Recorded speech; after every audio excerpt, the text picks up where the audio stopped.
저자인 강양구 씨는요, 예전에 황우석 박사의 줄기세포 연구가 거짓일 수 있다라고 최초로 폭로한 기자이기도 했습니다. 바로 이처럼 우리 주변의 상식처럼 여겨져서 그냥 쉽게 믿어버리는 일들이 얼마나 잘못된 생각들로 이루어져 있는지, 따라서 정확한 지식은 무엇인지 아주 쉽게 설명해주는 책입니다. 안녕하세요. 이교수의 책과 사람 크리에이터 서울대학교 인류학과 이현정 교수입니다. 우리 삶에는 시시각각 정말 많은 일들이 일어납니다. 기술 변화는 엄청나게 빠르고요. 그리고 자연은 황폐해져 가고 있고, 기후 변화도 엄청나게 심각해지는 것 같고요. 음식물 안전에 대해서도 문제가 심각합니다. 그뿐만이 아니죠. 정치는 혼란 속에 빠져 있고, 또 세상은 돈과 권력을 향해서 무한 질주를 하는 듯합니다. 그 속에서 우리는 매일같이 불안과 어떤 경우에는 절망 속에서 허둥지둥 살아가는 것 같아요. 더군다나 24시간 온라인 커뮤니티나 SNS에 빠져 있다 보면 세상에 돌아가는 일들이 과연 그 안에서 벌어지는 일들과 같을까 의심하면서도 그것밖에는 믿을 수 있는 게 없는 것 같고, 정확히 우리가 알고 있는 것이 정말 알고 있는 게 맞는 것일까 헷갈릴 때도 많습니다. 이럴 때일수록 우리는 정확한 것이 무엇인지 확인해야 할 필요가 있고요. 남들이 상식이라고 말하는 것, 그것이 정말 상식인지 점검해보고 내 삶에서 중요한 순간들의 결정을 내려야지만 큰 실수를 하지 않고 주체적인 삶을 살아갈 수 있습니다. 오늘 가져온 책 수상한 질문, 위험한 생각들은요, 바로 이처럼 우리 주변의 상식처럼 여겨져서 그냥 쉽게 믿어버리는 일들이 얼마나 잘못된 생각들로 이루어져 있는지, 따라서 정확한 지식은 무엇인지 아주 쉽게 설명해주는 책입니다. 저자인 강양구 씨는요, 오래도록 프레시안에서 기자로 활동했던 분이에요. 특히 이분은 예전에 황우석 박사의 줄기세포 연구가 온 국민의 열광 속에서 있었을 때 그 황우석 박사의 연구가 거짓일 수 있다라고 최초로 폭로한 기자이기도 했습니다. 그 기사로 인해서 앰네스티 언론상을 수상하기도 했고요. 특히 강양구 기자는 학부 때부터 대학원에 이르기까지 주로 생물학이라든지 생명공학, 과학기술사회학과 같은 과학과 관련된 여러 가지 전문 지식을 쌓고 또 연구를 했었던 사람이에요. 그러다 보니까 과학 전문 기자라고 해도 과언이 아닐 것 같습니다. 지금은 기자 일을 그만두고 여러 가지 글쓰기를 하고 있는 분으로 알고 있는데요. 이분이 2019년도에 쓴, 그러니까 조금 시간이 됐는데요. 중간중간에 약간 시간적 격차가 느껴지는 부분은 있지만 여전히 현재 우리가 읽어도 유용한 책, 이 책을 오늘은 이야기해 보도록 하겠습니다. 이 책은 총 5장으로 구성되어 있습니다. 5장은 각각 사회라든지 자연이라든지 기술이라든지 아니면 인간 전반에 대해서든지 다양한 그러한 주제를 가지고 질문을 제기하고 거기에 대한 답을 이야기해 주는데요. 그 답을 서술하는 방식이 결코 현학적이지 않고 아주 쉬운 언어로 되어 있습니다. 그래서 중고등학교 학생들이 읽어도 그렇게 어렵지 않은 그런 내용이라고 할 수 있고요. 그리고 각 장의 끝에는 이러한 내용을 좀 더 공부하기 위해서는 어떤 책을 더 읽으면 좋을지 추천책도 나와 있습니다. 그래서 여러분들이 좀 쉽게 접할 수 있는 글들이에요.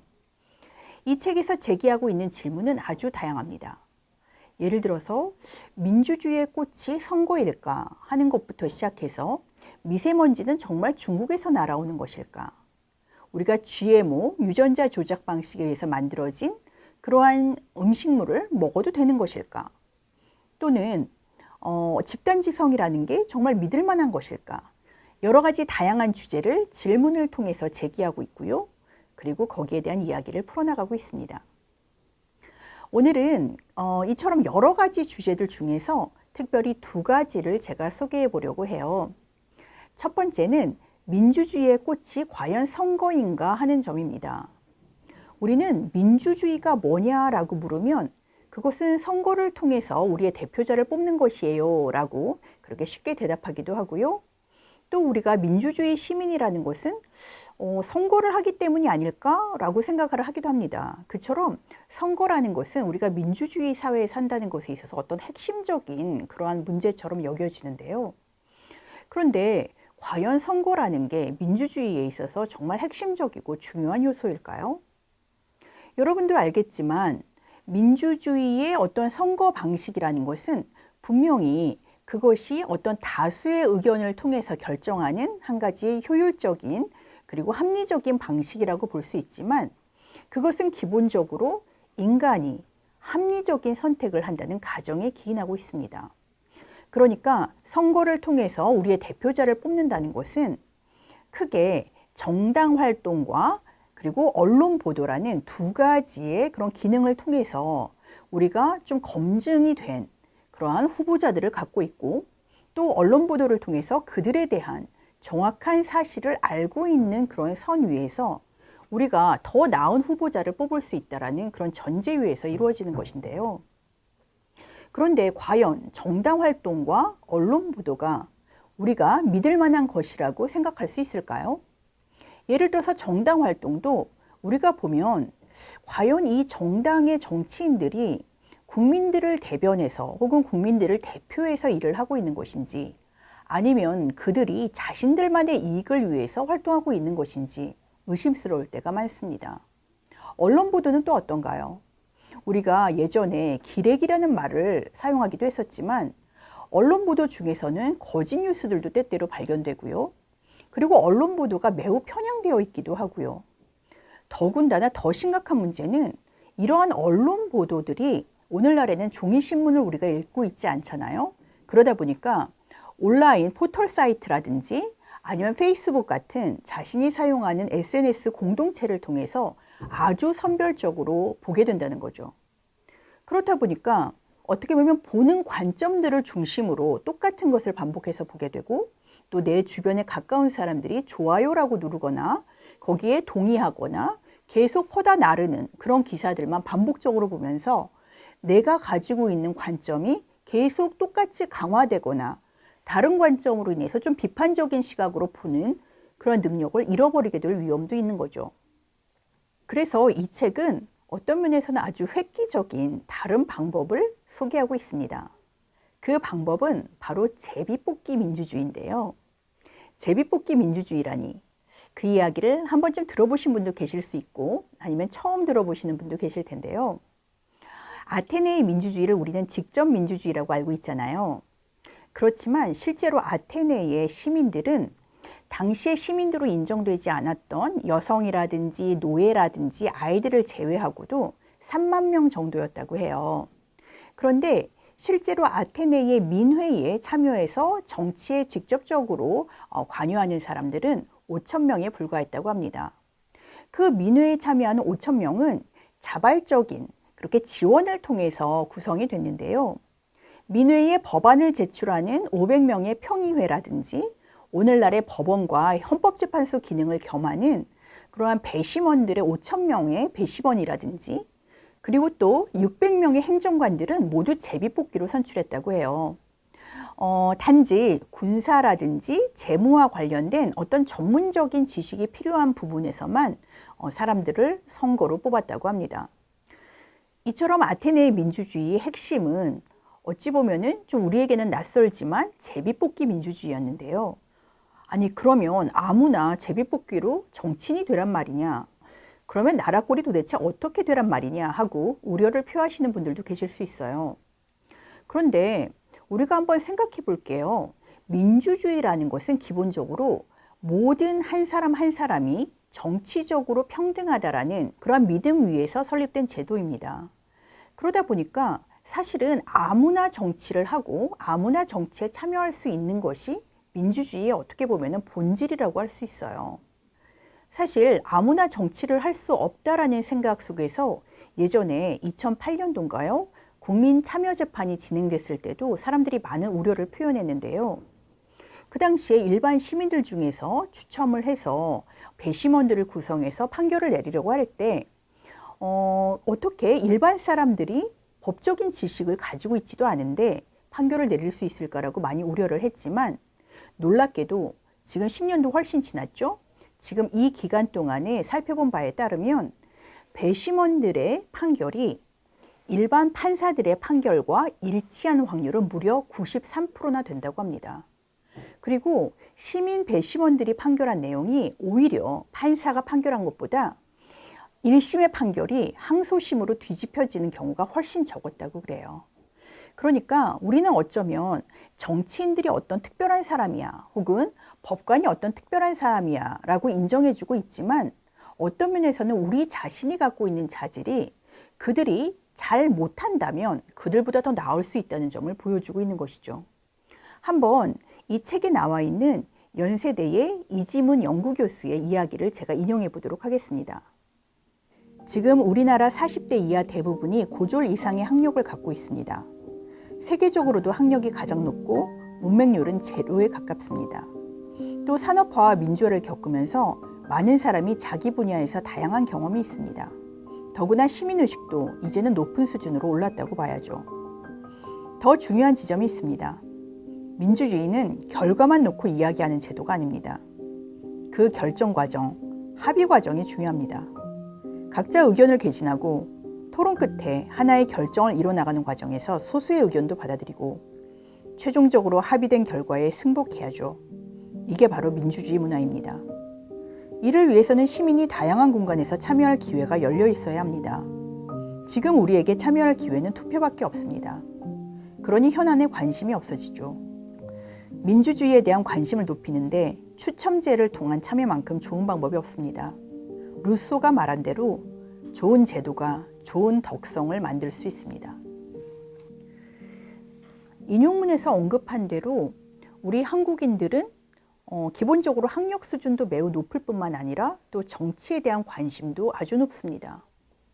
그런 상황을 생각해 볼 때 과연 현재의 국회의원들보다 지금 일반 시민들이 정치적인 참여나 결정 과정에 있어서 더 못할까 하는 점에 저는 약간 의문을 제기하고 싶은데요. 오히려 국회의원들이 제대로 일을 하지 못하고 또 국회의원들이 자기 자신의 이익만 취하고자 한다면 일반 시민들이 오히려 참여하는 것이 더 낫지 않을까요? 더군다나 아무래도 국회의원이라는 사람들은 사회적으로 좀 엘리트 계층이라든지 좀 가진 자들의 위치에 있는 사람들이 많다 보니까 일반 시민들을 통해서 우리가 제비뽑기를 해서 정치인들을 만든다면 그들이 더 많고 또 다양한 사람들의 의견을 대변할 수도 있을 거라는 생각도 하게 됩니다. 물론 기존의 정치인들이 이러한 제비뽑기에 그런 민주주의를 지지하지도 않을 것이고 반대가 심하겠죠. 또 만약에 우리가 설령 이러한 제도를 받아들인다고 하더라도 그 제도를 실질적으로 운영하기 위해서는 많은 조정과 또 다른 변화가 필요할 것입니다. 그래서 이것이 당장 현실적으로 가능하다라고 생각할 수는 없지만요. 하지만 만약에 오늘날 우리의 민주주의가 어떤 위기에 처해 있다거나 아니면 잘 못 굴러가고 있다면 우리에게는 어떤 다른 대안이 있을지 한번 상상해보고 또 그 가능성을 타진해보는 것은 필요하지 않을까 하는 생각이 들어서 제가 이 부분을 말씀을 드렸습니다.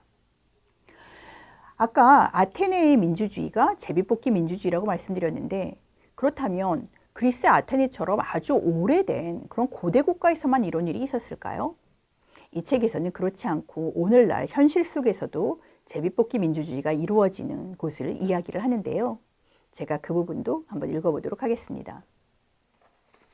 실제로 캐나다 브리티시 컬럼비아주는 2004년 선거제도를 바꾸기 위해 제비뽑기 민주주의를 실험했습니다. 추첨으로 시민 158명을 뽑고 임명직 의장 1명, 여기에 의장이 선택한 원주민 공동체 대표 2명까지 더해서 총 161명의 시민총회를 구성해 1년 가까이 운영했습니다. 제비뽑기 민주주의에 대한 걱정에도 불구하고 결과는 성공적이었어요. 161명 가운데 1명만 중도 사퇴했고 평균 출석률은 95%였습니다. 비록 이들이 마련한 선거제도 개혁 방안은 주민투표에서 부결되었지만 시민총회 구성원들은 끝까지 책임감 있는 자세로 논의에 임한 것이지요. 평범한 시민에게 정치 참여의 기회를 줬다는 점을 고려하면 매우 고무적인 결과입니다. 우리나라도 선거로 뽑은 국회의원 300명에 더해서 제비뽑기로 뽑은 시민의원 300명이 재직하는 제2의 국회를 만들어 보면 어떨까요? 평생 서울 여의도 국회의사당에 들어갈 일이 없는 학생, 교사, 농민, 노동자, 상인, 미화원 등이 4년간 그곳에 모여서 새로운 법안을 제안하고 정부 법안을 심사한다면 세상이 어떻게 바뀔까요? 마지막으로 한마디만 더. 그러고 보니 20세기 최악의 독재자였던 나치스 독일의 히틀러를 대통령으로 만든 것도 독일 바이마르 공화국의 국민투표였습니다. 미국의 도널드 트럼프도 선거로 대통령에 당선이 되었군요. 대한민국 최초로 탄핵당한 박근혜 전 대통령도 2012년 선거로 당선이 되었고요. 네, 두 번째로 제가 소개하고 싶은 내용은 빅데이터에 관한 것입니다. 오늘날에 우리가 데이터라고 하면 예전에 말했던 데이터하고는 완전히 종류가 달라졌습니다. 예전에는 어떠한 기준에 따라서 그 기준에 맞는 자료만을 규칙적으로 수집을 했어요. 그런데 오늘날에는 그렇지가 않습니다. 예를 들어서 어떤 고등학교에, 심지어는 전국에 있는 고등학교 졸업생들의 졸업사진을 디지털화해서 모두 그것을 데이터로 만들 수 있습니다. 그것을 분석하면 시기별로 고등학생들이 어떻게 포즈를 취하고자 했는지, 또는 어떠한 머리 스타일에 관심을 가졌는지, 이런 것들을 우리가 분석해 볼 수 있죠. 오늘날의 데이터는 무엇보다 빠른 속도와 엄청난 양의 특징입니다. 매일같이, 그리고 매분 매초마다 공공기관, 그리고 회사 사무실, 상점, 그리고 온라인 공간에서 엄청난 데이터들이 쏟아져 나오고 있고, 그런 것들이 축적되고 있습니다. 그것을 통해서 상업활동을 하는 사람은 이윤을 더 챙기려고 하고 있고, 또 정치를 하는 사람들은 그것을 홍보라든지 아니면 전략을 짜는 데 이용하려고 하고 있습니다. 이처럼 빅데이터는 아주 신기한 점이 있습니다. 그것은 우리가 설문조사를 통해서 알아볼 수 있는 그런 데이터와는 다르게 우리가 어찌 보면은 감추고 싶은 그런 삶의 진실들을 드러내주는 측면이 있다는 것인데요. 제가 그 부분을 소개하는 부분을 한번 읽어보도록 하겠습니다. 데이터 과학자들은 빅데이터를 이용하면 지금까지와는 다른 방식으로 우리도 미처 몰랐던 삶의 진실을 확인할 수 있으리라고 주장합니다. 예를 들어 구글에서 데이터 과학자로 일했던 세스 스티븐스 다비도이츠는 수많은 사람이 입력한 구글 검색 데이터를 활용해서 다음과 같은 사실을 알아냈습니다. 2007년 말 미국에서 시작된 금융위기가 전 세계를 덮쳤습니다. 은행에서 돈을 빌려 구매한 부동산이 폭락하고 주식시장이 얼어붙고 여기저기 실직자가 늘어났습니다. 그 당시 많은 전문가는 이런 경기 침체가 아동에게 미칠 영향을 걱정했어요. 직장을 잃고 돈에 쪼들리는 부모는 본의 아니게 그 스트레스를 어린아이에게 풀 가능성이 있으니까요.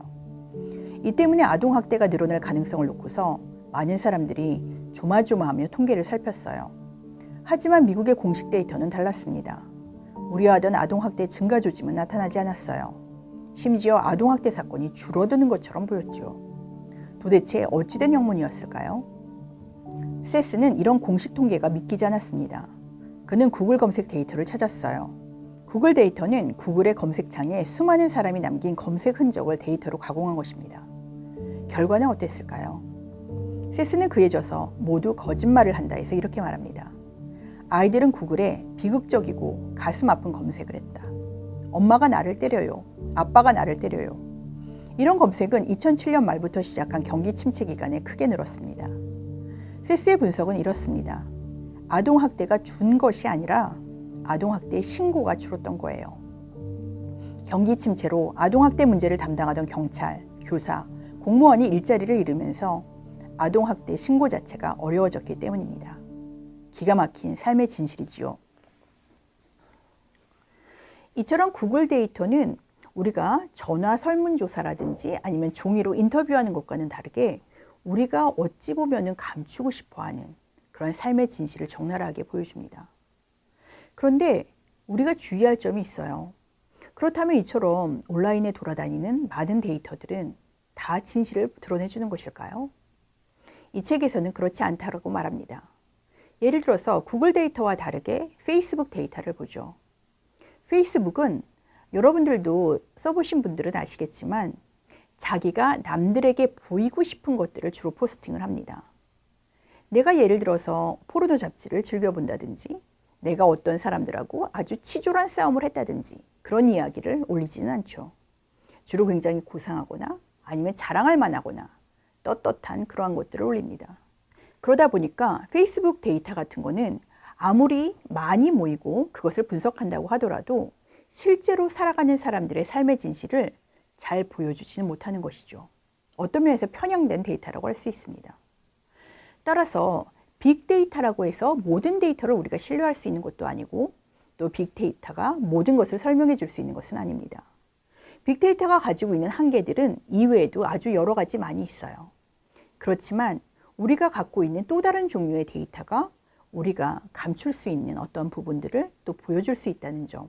이것이 빅데이터가 가지고 있는 또 하나의 가능성이라고 할 수 있겠습니다. 네, 오늘은 정말 많은 질문과 많은 답변들 중에서 제가 딱 두 가지만 선정해서 말씀드렸는데요.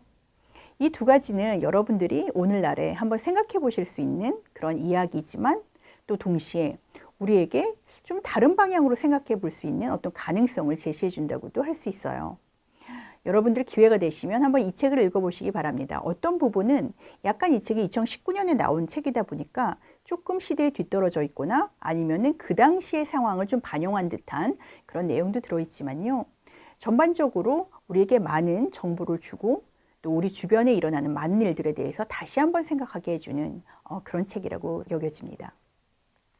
네, 오늘은 여기까지 하도록 하겠습니다. 여러분 오늘 영상이 좋으셨다면 좋아요, 구독, 알림 설정 부탁드리겠고요.